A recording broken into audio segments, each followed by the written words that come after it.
porque o líder do governo no Congresso, o senador Randolfo Rodrigues, ele afirmou em coletiva de imprensa que o governo está aberto ao diálogo com o Congresso Nacional, justamente sobre o veto do presidente Lula ao projeto de lei que prorroga essa desoneração da folha de pagamentos para 17 setores da economia até o ano de 2027. Agora, José Maria Trindade, como bem destacou e lembrou o Dantas, ok, o governo está aberto ao diálogo para tratar do veto do presidente da República, esse projeto que iria prorrogar a desoneração da folha de pagamento até 2027. Mas espera aí, 30 de novembro agora?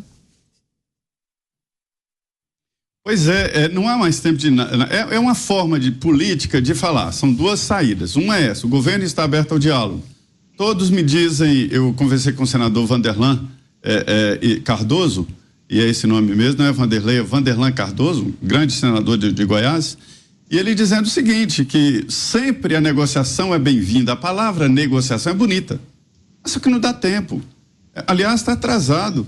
Fôssemos nós aqui administradores de uma empresa, de uma grande empresa, como é que nós estaríamos calculando o custo da nossa empresa e os nossos funcionários a partir de 1º de janeiro? Não dá, não pode. A gente não pode ficar assim em cima da hora. Senhores, eu tenho experiência de cobertura aqui e sei o que os empresários vêm cobrar em Brasília.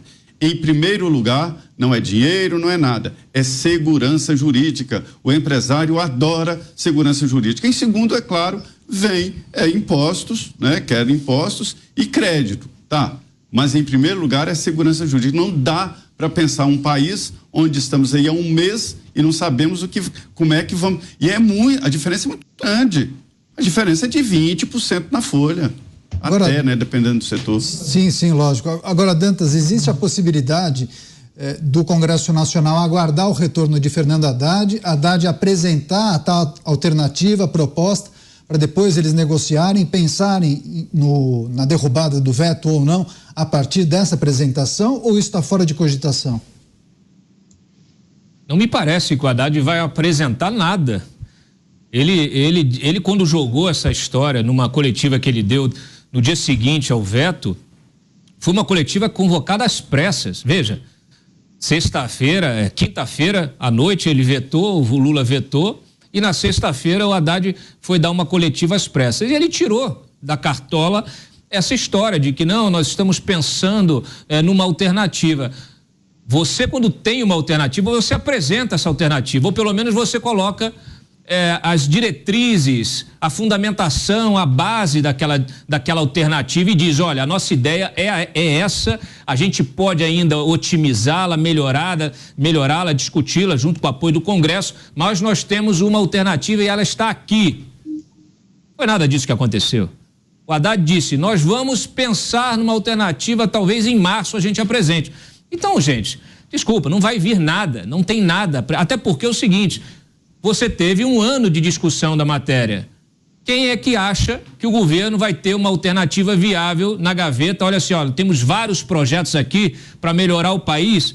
Deixa eu abrir a gaveta 3 aqui, eu vou tirar, que está aqui, ó, tá prontinho. É um governo que não tem nem plano de governo. É um governo que não tem plano econômico, nunca apresentou nem na campanha.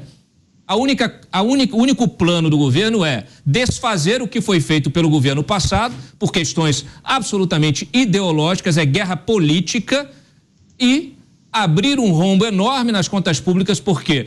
Porque o plano é gastar, fazer proselitismo político com o dinheiro do pagador de impostos e, para cobrir esse rombo, pressionado pelo mercado, ampliar justamente a base tributária, criando novos impostos. Agora, o Mota sempre abrindo um sorriso, eu não vou perder essa oportunidade de passar a palavra para ele. Agora, Mota, naturalmente você tem suas contribuições a dar. Agora, todo esse processo também não acaba sinalizando uma inabilidade de negociação, de articulação, especialmente com o Congresso Nacional?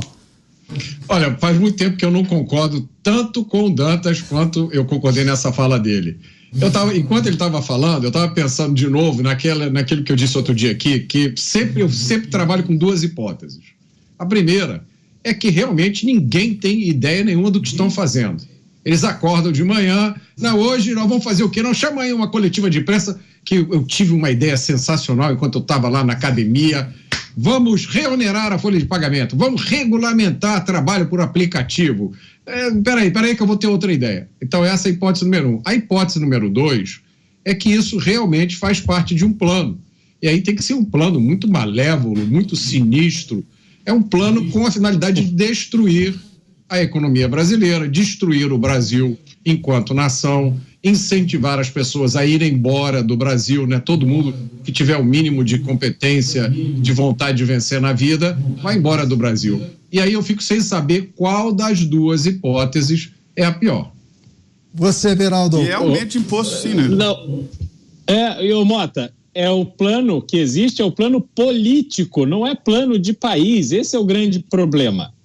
Quando eles tomam uma medida dessa, é porque eles estão fazendo o cálculo plano de que o eleitorado... Plano de poder, Beraldo. Beraldo, é plano de poder. Exatamente, é o plano de poder, é isso mesmo. Porque aquelas pessoas que estão indo embora ou que gostariam de ir embora, essas pessoas é menos concorrência para eles. Porque, de novo, é um plano de escravizar o trabalhador. Esse é o grande ponto. E aí, falando sobre as reformas que o Dantas citou na parte da economia, tem uma muito importante, arcabouço fiscal, que acaba com a responsabilidade fiscal. Podem ser irresponsáveis que não tem mais punição, não tem mais perigo de impeachment por pedalada. Então estão fazendo um trabalho na conveniência do plano de poder e o país e os brasileiros que se danem. Essa é a realidade que a gente está vendo. Ô Zé, você tinha pedido, né? O Mota fala aí sobre a interrupção e a gente tem que deixar claro que suspensão de incentivo é aumento de contribuição, aumento de impostos. E tem até valor. 10 bilhões é o que calcula o governo se houvesse essa interrupção do benefício às empresas que são de mão de obra intensiva. 10 bilhões de reais. Agora, essa ideia de suspender surpreendeu até líderes no Congresso. E a presidente do PT, Gleisi Hoffmann, ela saiu com um discurso seguinte: se o Congresso, se a sociedade cobra do governo o déficit zero, deveria cobrar também cortes assim. Mas que a ideia não é aumentar impostos, e sim cortar gastos e gastos desnecessários. E o Apolos me manda aqui, o assessor do deputado Coronel Zucco, uma ideia que está crescendo no Congresso. É um muro, uma frente contra aumento de impostos. Aumentar impostos virou um palavrão no Congresso, graças a Deus. Você, Dantas.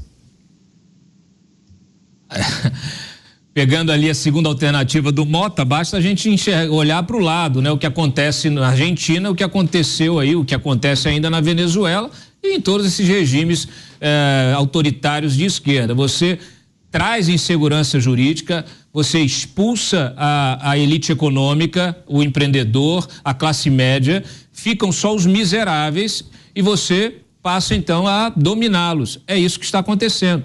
Quando houve aí a discussão sobre dolarização da economia, tem ou não tem dinheiro para dolarizar agora? Bom, os argentinos têm 300 bilhões de dólares fora do país.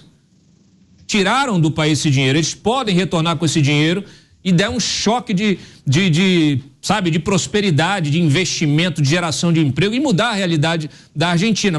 Mas para isso precisa o quê? Justamente daquelas reformas necessárias para liberar as forças produtivas, reduzir o absurdo de mais de 140 programas sociais que esses governos de esquerda, dos Kirchner e afins, implementaram ao longo de 20 anos, mais 600% de aumento de 2002 a 2022. Quem é que paga essa conta? Chega uma hora que o sujeito está ganhando, ele não trabalha, não sai de casa, aí a economia retrai. É isso que está acontecendo na Argentina. Agora, o dinheiro foi embora. Na Venezuela, a mesma coisa. Só se sustenta com o dinheiro do petróleo. Mas vamos dizer assim, a força motriz da economia, a indústria e o comércio e os serviços, o pessoal foi embora. Então, esse é o plano de dominação, né? A partir aí da segunda alternativa. É difícil acreditar que a gente vá nesse rumo. Quer fazer um comentário em relação a essa observação do Dantas, a sua segunda alternativa, Mota? Eu muitas vezes temo que a realidade seja essa mesmo. Eu testemunhei o que aconteceu na Venezuela. logo depois que o Chávez entrou no poder, eu trabalhava para uma empresa que era subsidiária de uma empresa venezuelana. Eu estive em Caracas uma determinada ocasião e eu testemunhei isso. Eu vi a classe média venezuelana olhando uns para os outros e dizendo: está na hora de ir embora, vamos embora para Miami. E só ficou lá na Venezuela, né, quem não tinha nada a perder ou quem estava participando daquele jogo. Eu espero que isso não aconteça aqui.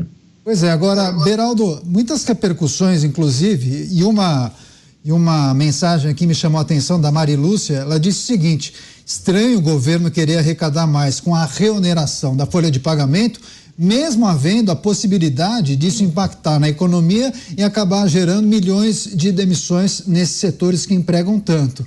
Ele quer sair como bom moço da história, depois dando as bolsas, auxílios e por aí vai? Pois obviamente a demissão ela é cruel, só que aí tem a segunda fase dessa cruzada contra o empresário, contra as empresas, que depois a empresa demite, aí vem os sindicatos, protestam. Isso acontece muito no setor automotivo, o sindicato vai entrar na justiça, a justiça impede que a demissão aconteça, vira uma confusão. E é o governo tentando obrigar o empresário a ter um gasto que ele não consegue ter. Porque, obviamente, o empresário, a empresa, ela quer produzir mais, ter mais funcionários, porque se ela fatura mais, ela lucra mais. Se ela está tendo que demitir, é porque não tem mercado para os seus produtos. Isso é muito óbvio. Só que aqui a gente fica discutindo num nível de amadorismo, num nível assim raso. E o mundo, eu sempre falo isso, o mundo está avançando, o mundo está indo para frente e nós ainda estamos presos nesse tipo de discussão. E isso tudo por causa de 10 bilhões de reais que deixariam de ser arrecadados para o orçamento, segundo o número que o Zé Maria nos trouxe. 10 bilhões de reais é muito dinheiro, mas para um país como o Brasil, nós estamos falando de 2 bilhões de dólares. Isso não faz nem cosquinha no nível de investimento que o Brasil exige para que o Brasil tenha condições de competir com o mundo atual. A gente fica aqui discutindo migalha e o trem está passando e a gente está olhando para baixo, a gente está discutindo por causa da migalha que caiu no chão. Então realmente é assim, desanimador. A gente vai taxar a blusinha de $5, poxa. Blusinha é isso, exatamente. Agora, é brincadeira. Agora, Zé Maria, pensando no lado do trabalhador, o camarada que está assistindo ao programa Os Pingos nos Is, de um lado o presidente da República diz que, pera lá, a reoneração, é preciso ter algum tipo de contrapartida para o trabalhador. Daí ele pensa, contrapartida para mim, só que do outro lado tem o representante daquele setor em que ele trabalha dizendo o seguinte: olha, se reonerar a folha de pagamento, haverá um volume substancial de demissões na casa dos milhões. Que tipo de reflexão ele precisa fazer? Porque de um lado o presidente fala que é preciso ter contrapartida, mas do outro o representante diz que não. Se reonerar, as demissões vão acontecer. Quer saber? É uma saída inteligente politicamente, mas na prática não. Na prática é jogar contra o próprio governo. É inteligente porque dá discurso aos deputados na Câmara e Senado, que vão falar: olha, estamos votando contra o veto porque isso está indo para o bolso do patrão, aquele malvadão que vem aqui todas as noites na nossa jugular sugar o nosso sangue. É essa a ideia que o governo federal quer passar. É colocar o trabalhador contra o empresário. A gente sabe que não é assim.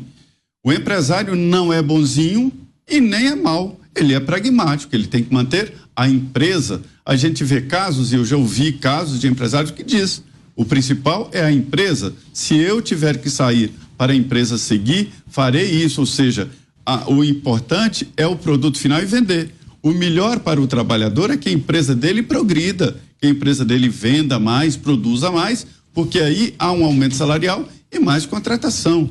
Isso é tão óbvio que quando eu falo assim, parece que deve ter alguma coisa errada. Sabe, quando você vê, gente, tá fácil demais, é assim, né? Não pode jogar o empresário contra o trabalhador, porque isso não existe. É um discurso político, devo dizer inteligente porque muita gente acredita, né?